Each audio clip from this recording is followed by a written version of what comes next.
When you think about motorcycle clubs, you probably picture something pretty local, right? Maybe a few chapters here and there. Yeah, usually contained within a state or maybe a couple of provinces. But check this out. The Rock Machine Motorcycle Club, which actually started right here in Montreal, well, they now have over 120 chapters Wow. spread across 5 continents. And get this, in something like 24 countries outside of Canada, the US, and Australia. That's wild. That's serious global reach. Yeah. It really it shows you the scale these outlaw motorcycle networks can achieve. The organization involved is pretty staggering. Okay, so let's definitely unpack this. Today on the deep dive, we're digging into the Rock Machine Motorcycle Club, the RMMC. Hmm. Founded, like I said, Montreal back in '86 by Salvatore Cazzetta. They quickly got known as an outlaw motorcycle club, and we've got some really detailed source material here mapping out their whole story. Yeah, it's quite a history. Our goal here is to really understand, where they came from, that incredibly violent rivalry with the Hells Angels, the Quebec Biker War, which was just brutal, Oh, absolutely. and their whole journey, including that period where they essentially became part of the Banditos for a while, and then how they came back later. We want to dig into the forces that really shaped this group. And looking at the Rock Machine, it gives us such a window into, well, not just organized crime in Canada and beyond, but also those really complex dynamics, Yeah. loyalty, ambition, violence that drive these kinds of groups. So let's go back. 1986, Montreal. Salvatore Cazzetta and his brother Giovanni kick things off. Why start a new club then? The scene wasn't exactly empty. Well, what's really interesting is that Salvatore Zetta's whole reason seems to be a direct pushback against how the Hells Angels did things. Oh, really? Yeah, there's a famous quote from him, something like, "Those guys, Hells Angels, they operate their club in such a way that I didn't want to join them." So right from the get-go, they were charting their own course. And Cazzetta, he wasn't exactly new to this scene, was he? He and Maurice Boucher, who obviously becomes this huge name in the Hells Angels, they were actually in a white supremacist MC together before this, the SS. That's right. It's definitely a heavy part of the origin story. A lot of the first Rock Machine guys came from groups like the Merciless Riders, the Executors, and yeah, the SS Motorcycle Club. Mm. Now, it's important to note, while those are the roots, the Rock Machine today says they have an all-inclusive racial policy. Okay. Their use of that Waffen SS double lightning bolt symbol on a patch, they present it as like a nod to their history, Mm. and maybe more importantly in that outlaw biker world, a symbol of rebellion. Not, they claim, about racial ideology anymore. Yeah. Complex, Yeah. definitely controversial. Right. So they start out defiant, pulling in this mix of people. How did they get things rolling? Like, where did the early money come from? Well, initially, like a lot of outlaw clubs, it was narcotics, selling drugs. But here's the key thing. Their strategy was reportedly to undercut the Hells Angels' cocaine prices. Ah, okay. Smart. Aggressive. Exactly. It wasn't just about making money. It was a strategic play to disrupt the market, grab share, build loyalty with a better price. Mm-hmm. Classic business, just Yeah. illicit. And remember, the Hells Angels were a bit weakened around then, late 80s, after the Lennoxville massacre where some key members were killed. So the Rock Machine saw an opening and they took it, gained a real foothold. That's a bold move, challenging the top dogs like that. And I heard early on they didn't even wear the usual biker vests, the colors. That's right. Yeah, until about 1995. Instead of those three-piece vests, the patches you see everywhere, Right. Rock Machine members just wore these rings with an eagle insignia. Maybe it was to keep a lower profile while they were building up. The patch is such a huge symbol, belonging, status. So choosing something less obvious was, well, different. So they're growing, making waves, undercutting the Angels. What was the tipping point? What really sparked the Quebec Biker War? The arrest of Salvatore Cazzetta in 1994, that was huge. He got caught trying to bring in this absolutely massive amount of cocaine, like over 11 tons. Tons, wow. Yeah, street value in the hundreds of millions. His arrest created this big power vacuum in the Rock Machine leadership.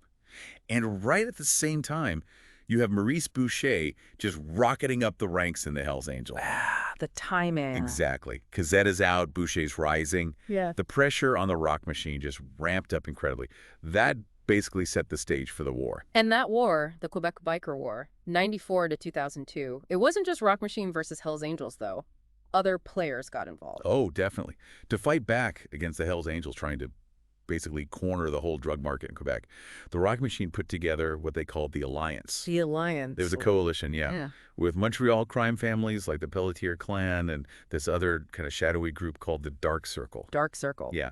The idea was the Rock Machine and their support clubs, smaller clubs aligned with them, they provided the muscle and the Dark Circle.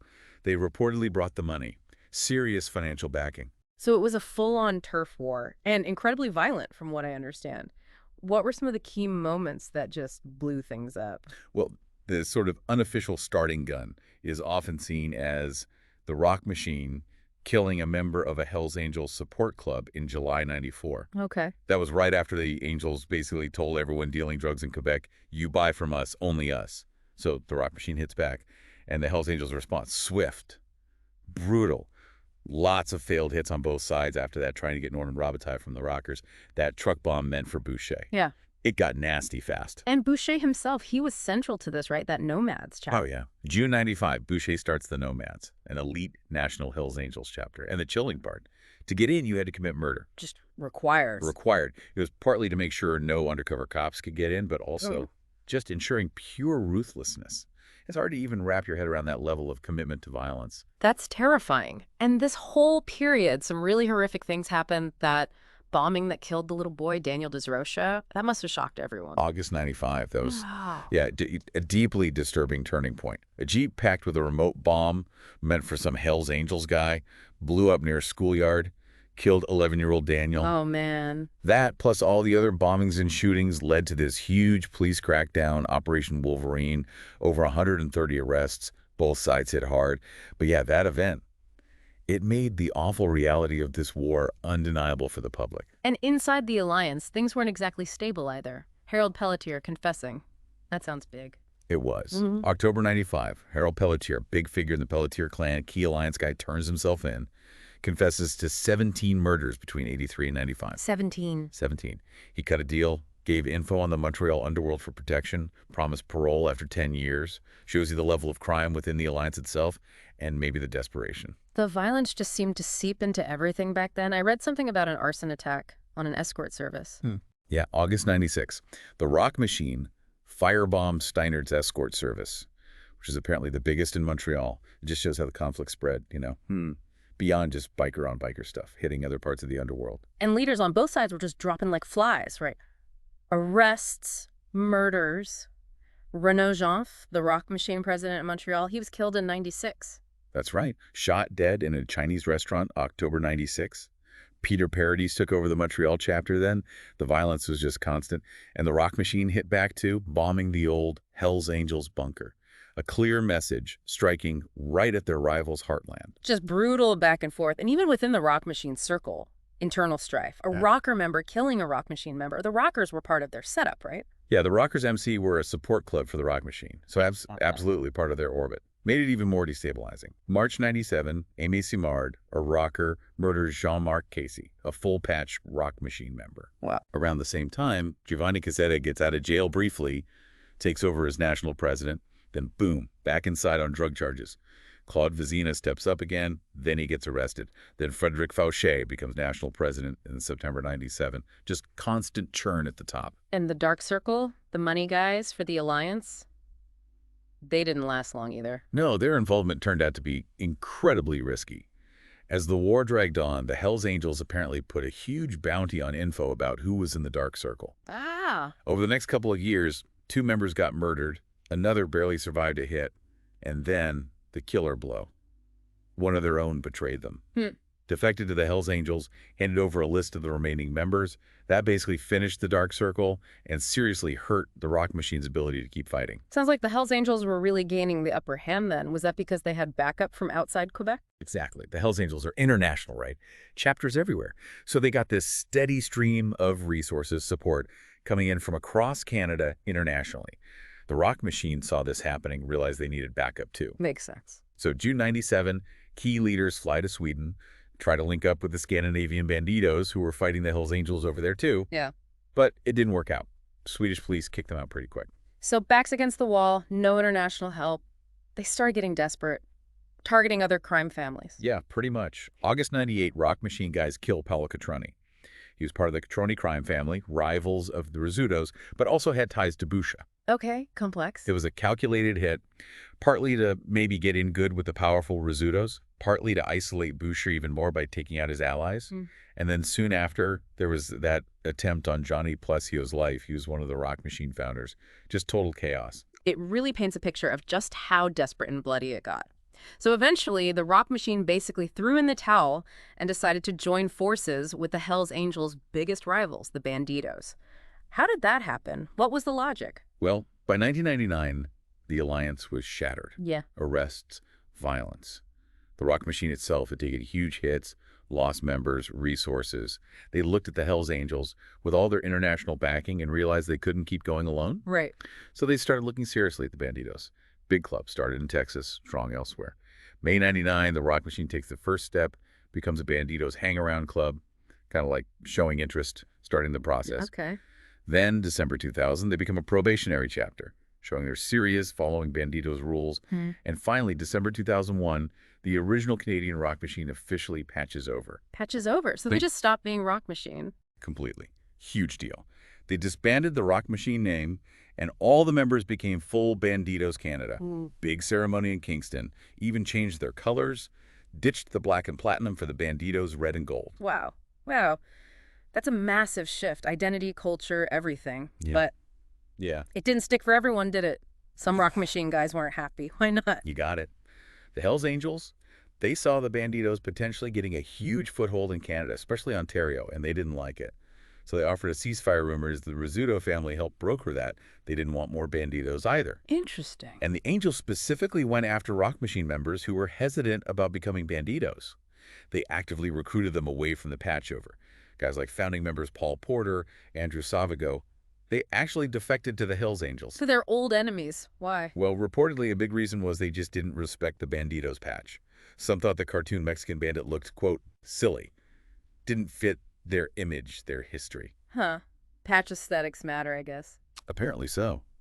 Plus, the Hells Angels offered them patch-for-patch status, meaning they could join the Angels and keep their rank, their standing. The Banditos usually, even if a whole club joins, they make everyone go through probation, maybe take a step down. So the Angels' offer was tempting. So the original Rock Machine kind of fades into the Banditos, but some key guys jump ship to the Angels. Yeah. But that wasn't the end of the Rock Machine name, right? It came back later. What was the deal there? Why bring back that specific name? That's right. Fast forward to 2007. The former Winnipeg chapter of the Banditos decides to rename themselves the Rock Machine. Okay. Why? Reclaiming history?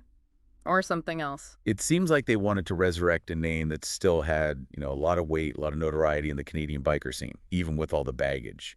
But, and this is crucial, the second version says explicitly they have no connection to Cazetta's original club. Even though they use the name and patch. Even though they use the name and patch. The thinking was likely about leveraging that instant recognition, maybe establishing themselves faster, but they draw a clear line. We're not that Rock Machine. And this new Rock Machine, it had its own leaders. Ron Burling's name comes up. Yeah, Ron Burling. He'd been the president of the Winnipeg Banditos chapter. He was the driving force behind this new Rock Machine. And he definitely fits the outlaw biker mold, serious criminal record, kidnapping, assault convictions. His own social media apparently once listed his job as Edmonton Maximum Security Penitentiary General Population. Okay, so not exactly keeping a low profile. And this new version, they're also dealing with criminal allegations. It's not just about weekend rides. Well, despite claiming they're mainly enthusiasts now, Yep. and that they supposedly kick out members involved in crime. Yeah, this second Rock Machine has been linked to a lot. Drug trafficking arrests like Ronald King caught with a bunch of cash, arsons, assaults, even killings of their own members, which points to internal conflict.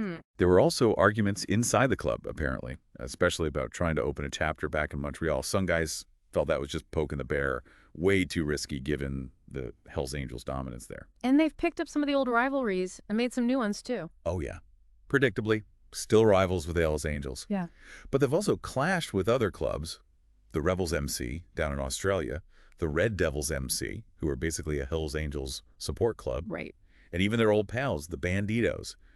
Things got tense again, apparently led to fights, like a big clash over in Ulm, Germany. Wow. And they even had talks with the Pagans MC, another big American club. Yeah, that was interesting. The Pagans, big East Coast U.S. club, also major Hells Angels rivals.